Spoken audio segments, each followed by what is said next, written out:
Howdy, all you delicious people! I'm here today to view The Boys, Season 3, Episode 5. So, I feel kind of heartbroken wanting to say that this episode really feels like a filler moment, but it does, even though there is some interesting things going on between both A-Train and both Maeve in this episode, as well as we are to have this kind of be like mostly the hunt for Soldier Boy. We are to start to see that when Homelander is kind of taking the reins of this building, things might quite possibly heavily slip away. Because it seems that Homelander is no longer focused on being a superhero, but being a guy who is running a building. And so Homelander is starting to get a little lost in the point system of building rather than going on and saving the day. Or Homelander is really just kind of going on and being the PR guy instead of the powered guy. So while we also have that going on, we have the boys who are to meet up with a guy named The Legend, who eventually is to kind of help the boys figure out where Soldier Boy may be heading. And I thought that was really interesting. I like Paul Reiser. A lot of people could probably catch him in Stranger Things, but like it seems that Paul Reiser is really like everywhere lately. I don't know how many times I would go on and just find him just kind of doing some kind of something in some kind of movie recently, and that's good. But like he's freaking everywhere it seems, which is really cool because I like him anyways. But so in this episode, like probably the reason why I'm 5 episodes deep and I still need certain names, like it's just the newer characters. The newer characters have these goofy names that are hard to remember, and so I want to actually get them correct for once. But we also still have that little Nina Frenchie thing going on. We still have Kimiko, who is to still do her weird goofy thing that is to also be the Eater of Time, and it's probably the least thing that I like about this show for this season. I get it's probably somewhere in the comic books. I don't care. It's a stupid thing that I never like in any superhero comic book thing ever, to have somebody sing or somebody dance to eat up time. I don't like it at all. It's stupid. It's the same reason why I go on and complain about Superman and Lois. That wasn't on this week, and so it kind of threw me off about what day things really were when I was to go on and have to check out The Boys because I didn't remember. So you would probably think, man, that's really stupid. How can you not tell what day of the week it is? It happens quite often. So going on, really, with this episode, there's probably not much to say in the very spoiler like terms. Still, I feel that even though Jensen Ackles is really here on this show, I was kind of a little bit confused of why he had to fight so hard to be on this show. Because, like, he's barely in the show. So he really had to go on and do all this legwork and do all these things, just like everyone else did. And eventually they picked him. But, like, kind of am like, yeah, but there doesn't have to be all this legwork. When really looking at it, it's a character that doesn't have, like, a hefty monologue, a hefty dialogue. Like, really, when looking at this guy can go on and easily have done all these things that they wanted him to do, because most of the time he's just kind of a guy that's kind of little blips here and there. But I get it. Like, you need to have a certain kind of look of a guy, and I guess that eventually was to be Jensen. So with that said, let's go into that double five time territory. Like I said, there's not much overall going on with this episode. We have Huey and Starlight. They're kind of bickering about Huey, who is to go on and have temporary V. And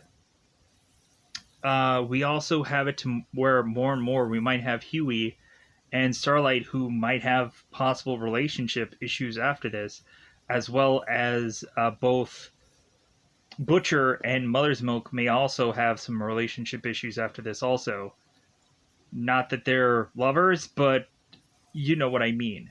So let's go into that double five time territory. Let's just go into spoilers, because it's about that time again to go into spoiler time. Spoiler time, it's about that time you get to spoil this episode. So like I said, the focus on this episode is the hunt for Soldier Boy. So in the early stages of this episode, we kind of have to go on from like the very last thing that we saw. So we have, of course, we're after this mission.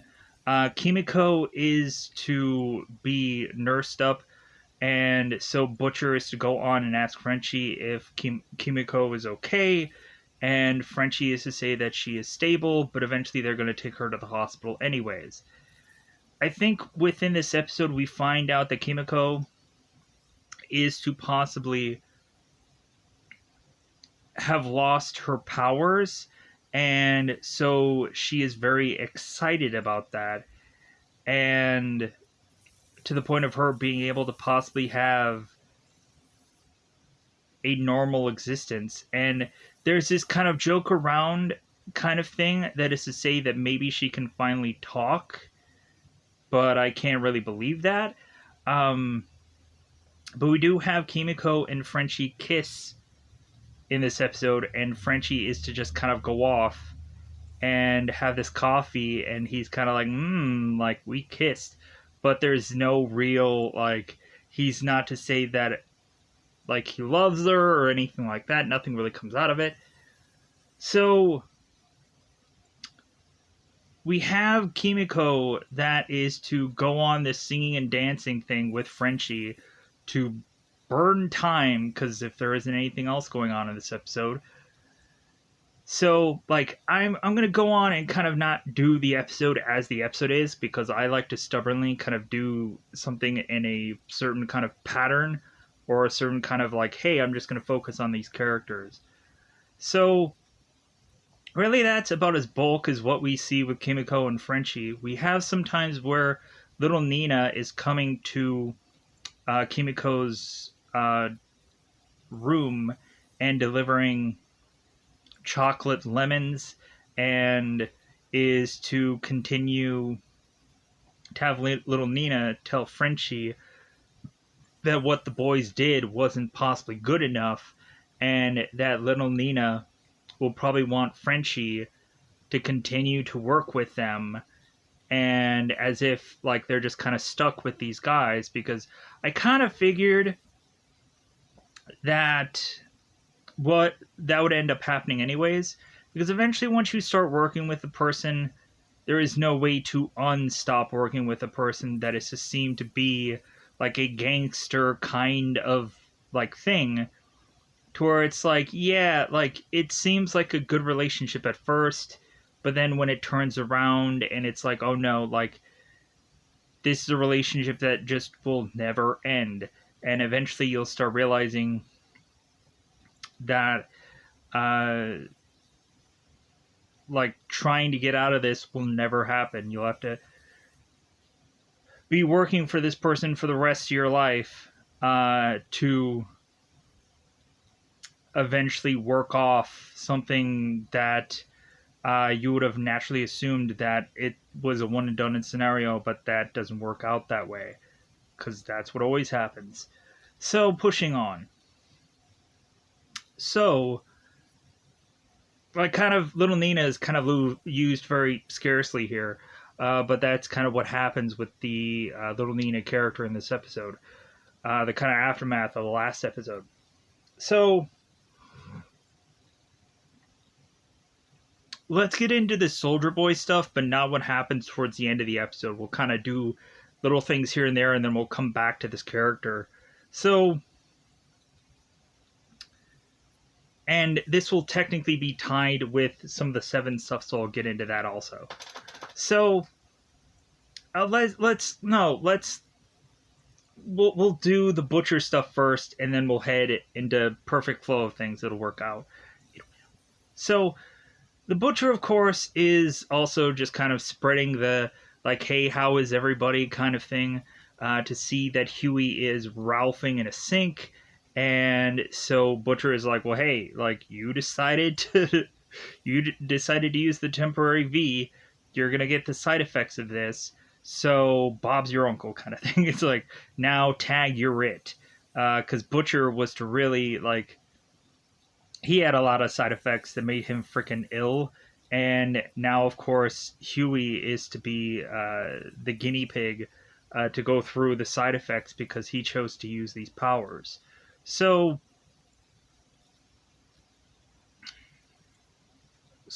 we have Huey barfing in the sink, and Butcher's like, okay, well, he's just gonna check on Huey, knowing full well that's what was going to happen to him. So we have Huey that goes on to Starlight and explains to her that he had taken Compound V, and that's why Starlight realizes that Huey no longer has a cast on, and so he has to go on and explain to her that he took temporary Compound V to be able to save Mother's Milk, and to be able to tell Starlight that he teleports. And Starlight's like, okay. So we have in this episode where Starlight goes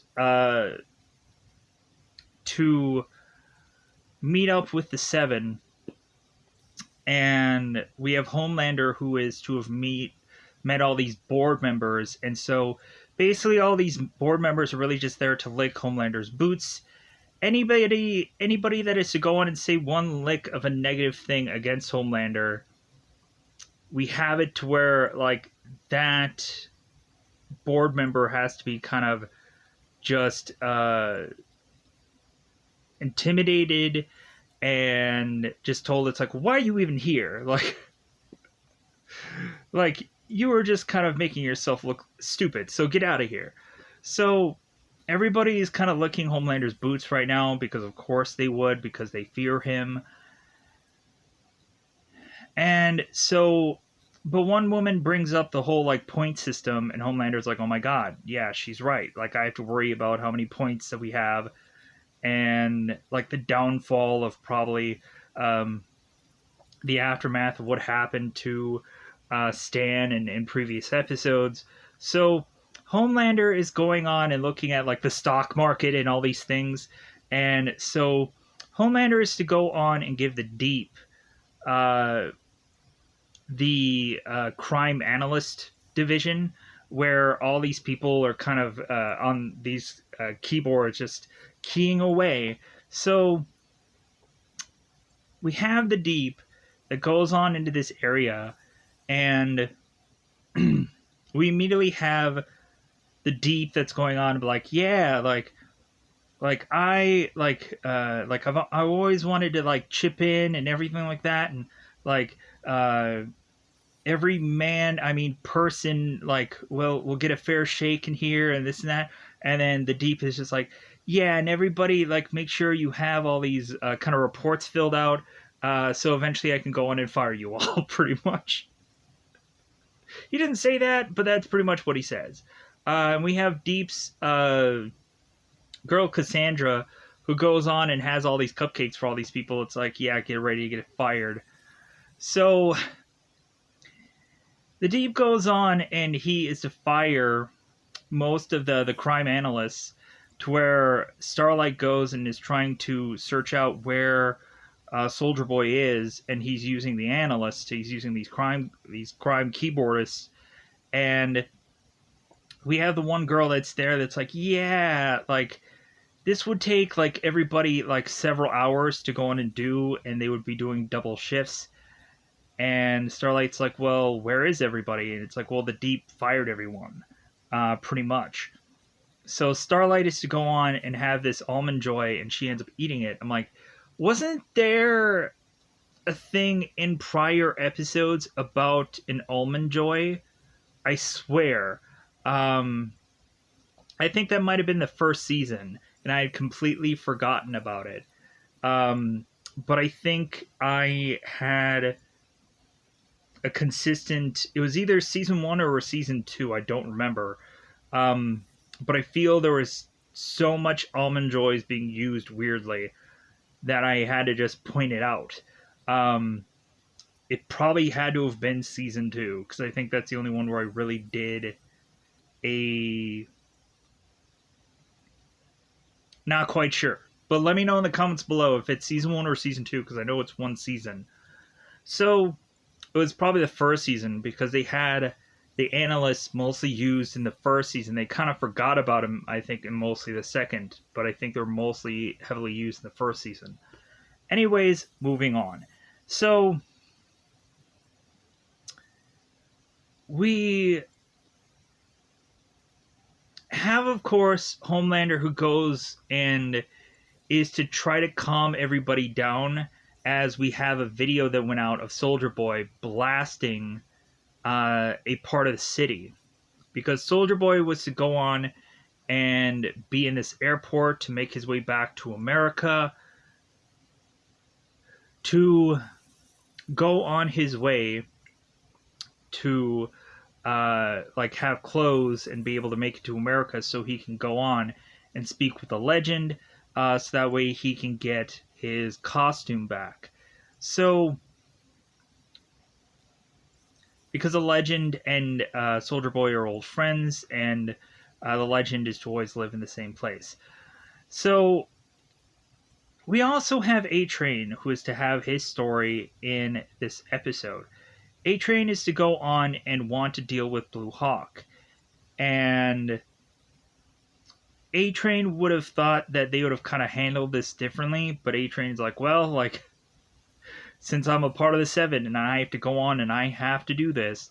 So, like, we have A-Train that thought he can kind of hand this off and someone else kind of like tell Blue Hawk to just kind of be benched. But instead, we have Ashley who brings Blue Hawk in with A-Train to be like, yeah, this is basically the guy who confronted you or wanted to, like, kind of, like, this is kind of like the worst way to approach in like an HR problem. Hey, I'm going to show you who your accuser was, so eventually you'll go on and be ticked off at them. But a lot of times there's only like one way to handle this, especially if it's like the only. Because I know there's some HR stuff where it's just like when you would go on and you would say like, "Hey, I don't like the way this person's working." It's like, well, if you're the only one working with them, then like the HR person is gonna immediately like, there's no way that they can just say it's like, oh, well, it wasn't so and so the only person you're working with. So kind of hard to kind of swerve that complaint. But anyways, so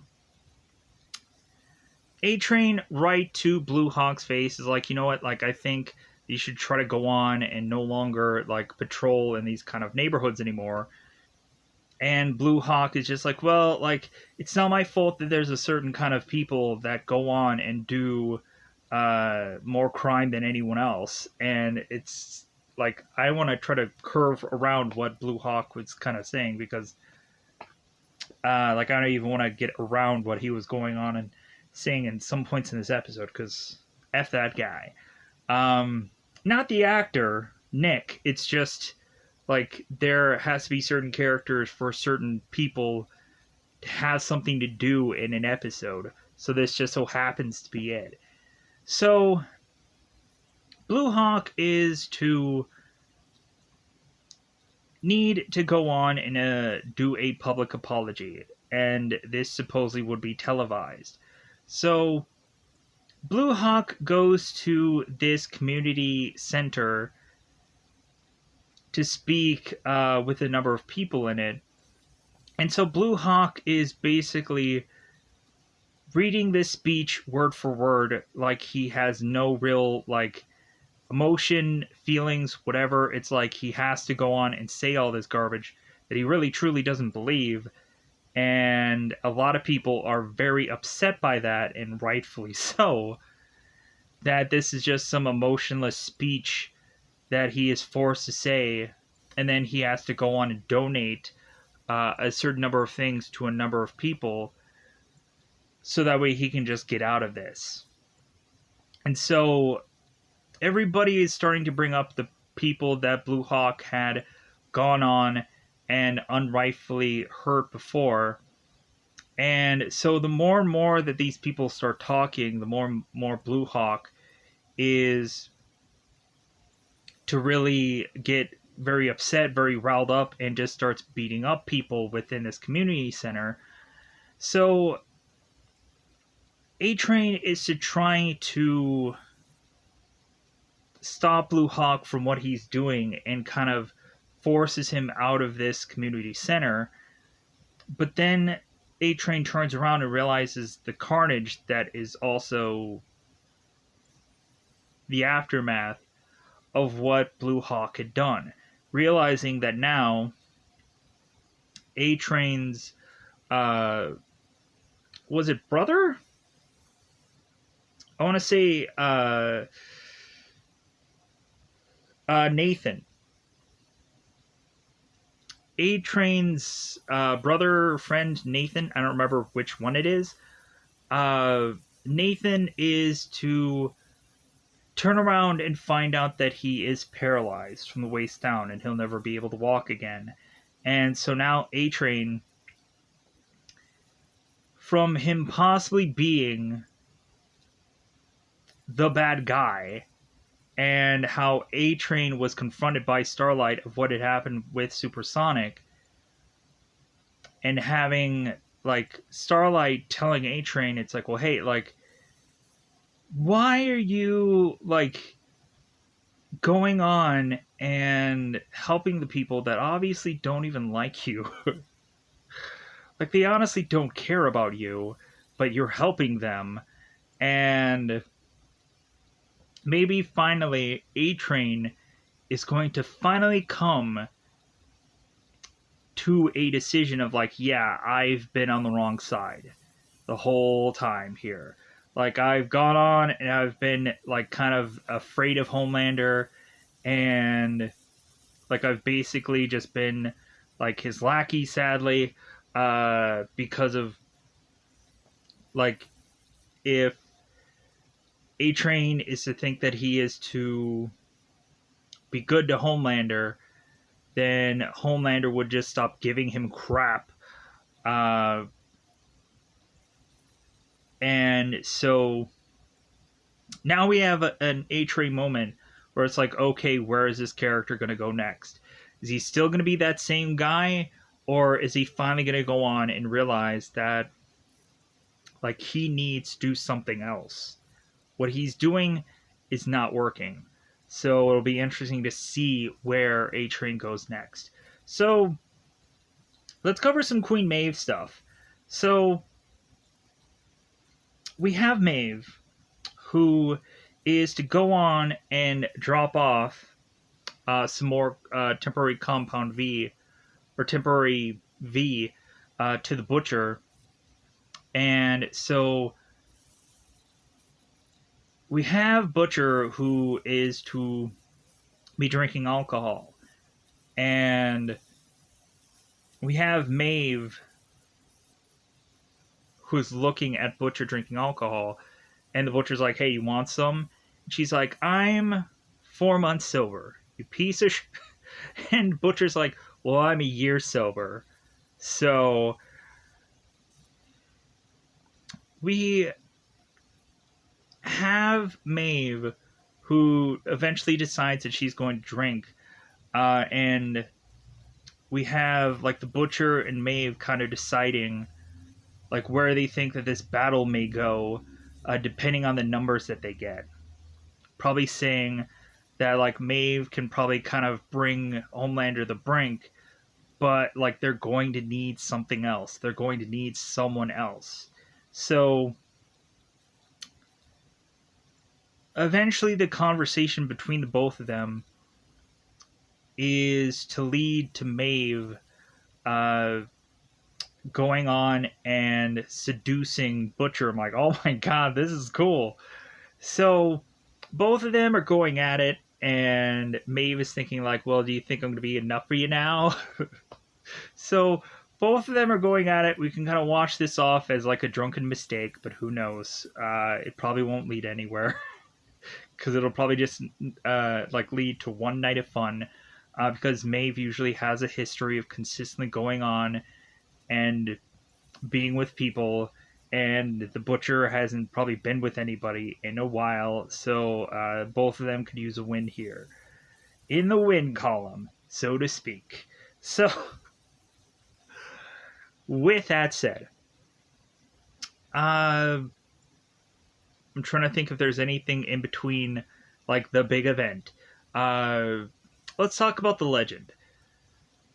So the boys are to make their way to the legend because they are, of course, to see the aftermath of Soldier Boy wiping out this place. Because it seems that Soldier Boy is to head to a certain location, obviously. So we have the boys going to the legend, and come to find out the legend hates Butcher. Because come to find out the legend was to lose his leg and have a prosthetic leg because of the Butcher. And the Butcher is tempted to just want to go on and say, it's like, well, hey, like, I'll take that prosthetic leg and beat you with it. Because they just hate one another. Because the legend wanted nothing to do with the Butcher, but Mother's Milk is just like, hey, like I'm here, like he's just here, kind of like hey man, like we're all so Legend lets him in, and so there's a hefty amount of coke there off to the side with this mirror, and so Mother's Milk is like, well, hey, like, what's the mirror for? What's the coke for? And the Legend is just like, oh no, like I went on and like I did the coke like because I'm working on a novel. And Mother's Milk's like, Legend is like, no, like, okay, like Soldier Boy did come in here and I gave him his costume back because I wore it once when I was trying to get in the pants of one of these ladies. That eventually, like, the Legend keeps rattling off all these names, and Huey's like, I don't know who he's talking about, as if like he's the little girl from Zombieland, and Woody Harrelson is going on rattling off like, hey, Bill Murray, John Wayne, this and that, and the girl's like, who's John Wayne? And like we have like Woody Harrelson, who eventually goes on as like, you know what, like I've never wanted to but you know what? So we go on into this story, and so we now realize that Soldier Boy is to make his way to Crimson Crimson Countess's home. That's why I left the cast list on here, because I'm like, this woman has a very difficult name. But eventually within this episode, we sadly won't have to say that very much. I like Laurie Holden. And it's kind of, hopefully we'll go on and see her on other things, because she's really great. Kind of tells you where this is heading. So we go on into this story, and Laurie, or Crimson Countess, is to be doing some side of sorts where she is to try and seduce some man who is to be Sir Comes-a-Lot 779, who is actually Seth Rogen. And I'm like, Seth Rogen. Like Seth Rogen is always just kind of the stuff that he ends up doing is kind of fairly interesting, and it's kind of interesting to just kind of see him pop up here, so to speak. Um, so yeah, that was kind of interesting just to just see him pop in this film or pop in this episode to eventually be a character that probably won't have much life past this episode, but it is what it is. So we have Crimson or Countess. I'm gonna go with Countess. Let's go with that. It sounds like a cool shorter name. Who is to have all these beads that are eventually gonna go south, but eventually she puts like a candle to them, and I'm like, my gravy. Why? Plus, those things are freaking huge, anyways, but it doesn't really matter. Uh, so we have Crimson that is going on and doing this video for probably her OnlyFans or something. And so Crimson is getting some music on to always put her in the mood. And all of a sudden, Butcher is to go on and come flying into the room and is to stop this whole OnlyFans or whatever webcam thing encounter. So we have Butcher who quickly ties Crimson up so she won't be able to use her power, taping her hands together, or taping her hands and kind of tying them apart. So we have the boys who are kind of going back. And so Starlight is to be here and is to kind of assess what they're doing. And so we have Huey that pulls Starlight aside to kind of talk to her, showcase his power, and eventually tell her what the real plan was. And they didn't factor in Starlight coming to be here. So now we have the Butcher and Mother's Milk alone. Come to find out, we have the Butcher who is to go on and give Mother's Milk some water. So, speaking of Mother's Milk, we have a scene where Mother's Milk goes to his daughter's house to come to find out that that his daughter's stepdad is letting his daughter watch some Homelander interview that is to have some kind of like adult language in it, and so that isn't being bleeped or anything like that. So Mother's Milk is kind of like offended to the fact that that this stepdad is letting this daughter watch this kind of interview because of how really a horrible person Homelander really is, and also like the language and stuff. So we have it to where, of course, the stepdad is saying like, "Oh no, like everything that like Homelander is saying is like right on, and this and that. Like I'll send you a couple links if you friend me on Facebook to a number of stuff that tells you that I'm right and that Homelander's right." And Mother's Milk's like Mother's Milk knows way more than this guy does because he's actually in it. He's actually like he knows who Homelander really is. So we have the debate between biological father and stepfather, and eventually Mother's Milk goes on and is to still be thinking of Soldier Boy, and is to kind of lose his stuff to the point where he needs to leave, because that's when Mother's Milk is to see the video of Soldier Boy going and killing a number of people in this building, and Mother's Milk has to leave to eventually make it to the carnage and see what happened. So, Butcher, Mother's Milk. Mother's Milk, come to find out it's drink this water, come to find out it's drugged. So I don't think that Mother's Milk is ever going to get handed another thing of water from Butcher anytime soon. So Mother's Milk is to kind of feel very kind of just numb. So he's starting to get up and he falls over. And Butcher is to say, like, I'm sorry, like, Mother's Milk, but, like, we had to go on and do this on purpose. because I know how you are with Soldier Boy. So Mother's Milk, it was to get roofied. So now we go on and have Soldier Boy making his way to Crimson Countess. So Crimson Countess is to talk to Soldier Boy, and Crimson Countess was to know that Soldier Boy was to be taken by the Russians, and she could never have been bothered to do anything about it. She knew everything that was going on with him. And so Soldier Boy was to talk to Crimson and say that, like,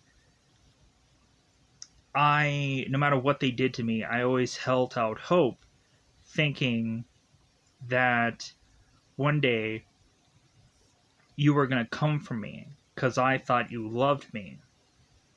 And Crimson is to tell Soldier Boy the truth, that she never loved him, she hated him, and the whole entire team hated him. And so that left Soldier Boy with just wanting to go on and blast Crimson Countess to death and killing her.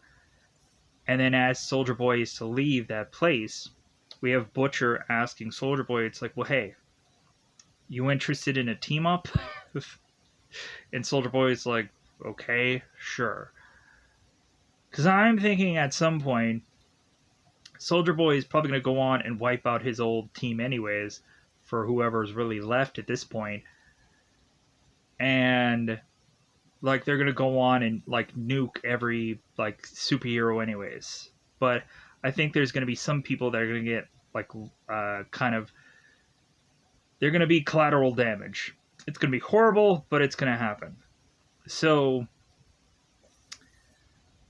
we have Huey who's breaking into Starlight. That's like, well, yeah, like, you aren't, like, a part of this plan. Like, you were kind of this X Factor thing. We didn't know you were going to be here.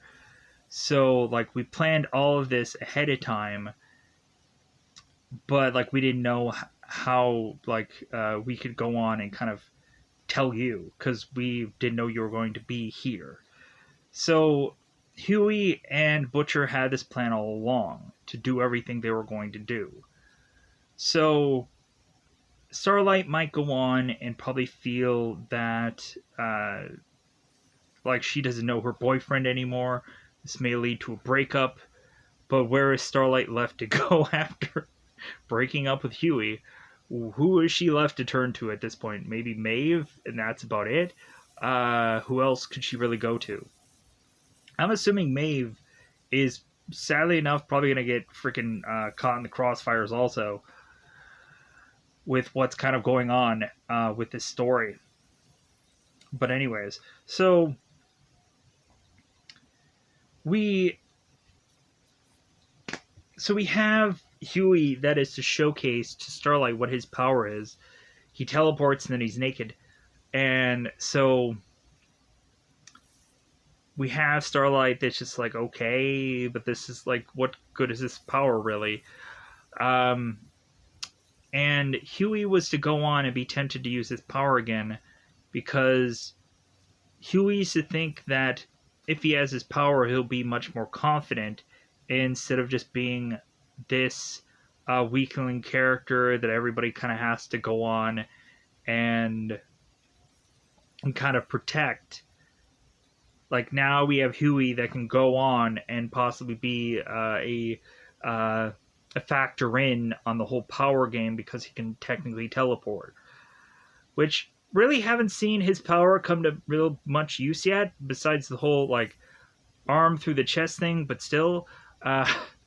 we'll figure that out when we come to it. So eventually we'll also see the horrific side effects of what eventually Temporary V will probably do to somebody. So that'll be interesting to see how that plays out. We also had Huey that was to kind of bump shoulders with one of his detectives. And we had Huey who had to come up with some kind of excuse about his arm not being in a cast. But not only with that, but then also Starlight. But so eventually there's probably going to come to a head where like Huey is going to have to go on and go back to work, or eventually possibly be fired from work because he is basically skipping days and whatever to not come to work for probably obvious reasons. But